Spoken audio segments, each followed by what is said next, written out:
Happy Valentine's Day! My name is Peggy. Welcome back to my channel. Well, traditionally, we've thought that Valentine's Day gifts are just for girls and other women. But times they are changing.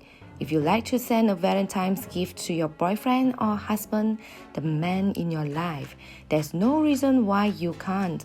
It's time to change the game. I'm not someone who likes to settle, and neither you. So when February 14th comes around, I do everything in my power to wow the special someone in my life with a gift that he will cherish forever. Well, flower deliveries, groom-made chocolate, and teddy bears are lauded as romantic gold TOS. Think outside the box this year with this unique Valentine's Day gift for him. Today's video, I'm going to show you guys how to make your own Valentine's gift, which will definitely make him feel the love on Valentine's Day and beyond. So what are we waiting for? Let's get started.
you guys for watching. I wish my video will help you find out some ideas of your Valentine's Day gifts. If you did, please share me and comment down on below. What is your Valentine's gift idea this year? I wish you and your loved one a happy Valentine's Day, and I will see you guys in my next video. Bye!